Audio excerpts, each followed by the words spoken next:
It's super windy today, so don't mind me kind of shivering here and kind of waiting for the wind to die down. But thank you for subscribing to my channel and being some of the first subscribers on here and believing in what my vision is.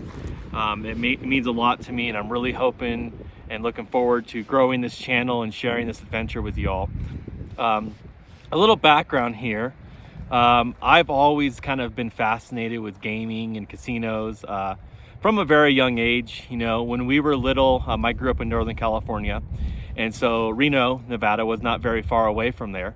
So growing up, we would go there on family trips, and my dad and uncle would be out in the casino playing blackjack, slot machines, things like that. And us kids would be hanging out with our mothers, and we would go play the arcade games at Circus. And at the time, that was really, really fun. Had a blast doing it, tons of good memories there. It's not the same place today that it was back then in the 90s. In the 90s, it was still kind of like, you know, on its last leg, but now it's kind of really on its last leg. Reno's a little better than Vegas, but it's not the same place, but it's still got like a bit of a magic appeal to it when you walk in there. And so at that age, you know, we would play for tickets and stuffed animals, and, you know, it was a blast. But I was always fascinated with the old classic 3-roll slot machines. I just, you know, I always wanted to see what the 777 would do. And so, you know, I played games like Vegas Stakes growing up on Super Nintendo, put lots of hours in that, Caesar's Palace. And then, you know, I turned 18, and being in Northern California, there were a lot of Native American casinos out there. And those casinos there are 18 and up. And so on my 18th birthday, my father took me to play blackjack there. And it was one of my best memories of my father that we've shared together. And he taught me a technique that he called rat holing. And so, you know, at the time I went in there, it was like $40, you know, brought my birthday money with me. And it was days of $5 blackjack hands. So played some hands together, and then eventually I'd come up a little bit. And so I had my original 40 plus my winnings.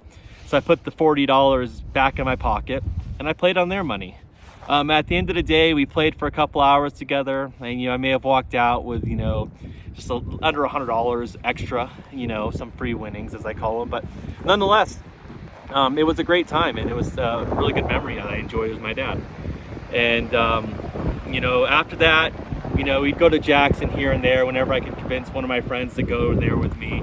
And it was kind of like our little hangout there.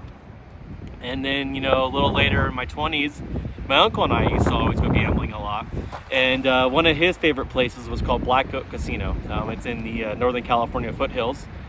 And we played all kinds of games there.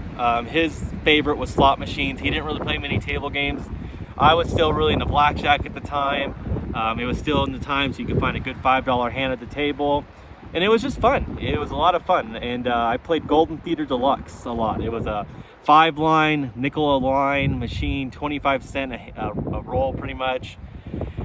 And I would just play for the little wins. And there was this one night, I'd been playing for hours, it felt like.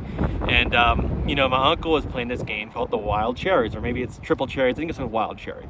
But in either case, we got the idea that let's pool our money together. You know, we were kind of doing it for fun. And so I had my winning, like 125 in winnings. And I said, okay, fine, let's risk it for the biscuit, you know. You know, so I pulled out 100, he pulled out 100. And we put it in the machine. And it was a $5 a coin, so $10 max bet machine. And we hit it. First roll, nothing. Hit it again. Second roll, nothing. You're like, well, come on, you know, I gotta get something out of this. And then we finally win like $160 off it. And so I'm like, cool, you know, $80. And so he's like, no. He's like, let's keep playing, you know. And so, you know, my uncle was a bit of a gambler, and so, you know, I figured, what the heck, let's do it, you know. So we played together, and we probably played about 4 or 5 more rolls on the machine, or spins, you know, and finally it hit the Wild Cherry progressive bonus on that machine. So it hit a Wild Cherry symbol here, one in the middle, and one up top. And that specific combination on the machine paid out like $3,600.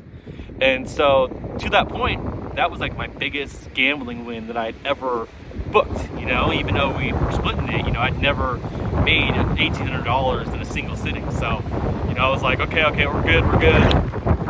We got a hand pay, all that good stuff. And kind of didn't gamble really much more after that for a while, you know. I have a rule that you only gamble what you can afford to lose. Because as much as we all love winning and we go into this hoping that we're going to win, the chances of you winning are lower than the chances of you losing. Now, a lot of us win, and a lot of us have really good stories of winning. But, you know, you walk in there with $100, right? And that $100, if you win, great. But if you lose it, just don't be betting your car payments. You know, you gamble what you can afford to lose, hoping that you're going to win. So, you know, I had different things going on in my life at the time and traveling a lot for work. So I didn't really play too many casino games. I had checked out a couple little small places, like there's a casino in downtown Cleveland and a couple other places I used to travel for work. But nothing really serious to write home about. You know, I really didn't get into it. And then, you know, recently I just started having more fun with the games. You know, the games like with the good bonuses, like Huff and Puff came out. That's one of my favorites, you know, Rich Little Piggies. Those you'll find out a lot in the channel. Those are the ones I play the most. And I've had a lot of good fun on those machines. And so, you know, I'm looking forward to taking you guys all on that adventure with me of gambling and slot play. But more than that, I also kind of want to go into the history when it's possible of the casino or of the gambling culture itself. Like Las Vegas is very rich with history. There's a lot of things there, like the Flamingo still exists, but a lot of us know it was originally mob owned, and now it's owned by, I think, BlackRock or one of the bigger conglomerates that own a lot of the places out there now. But nonetheless, they still preserved a lot of the history of the original Flamingo in there. It's still got the Flamingo exhibit in the back, and a lot of things are still pink in there. So it's really, really cool to me that the historical aspect of that place has been preserved. So I'm going to share that with you guys where I can, and, you know, we're going to go on this adventure together. And so I look forward to sharing more of my stories with you and more of the fun with you guys. So thanks again for subscribing, and we'll catch you soon.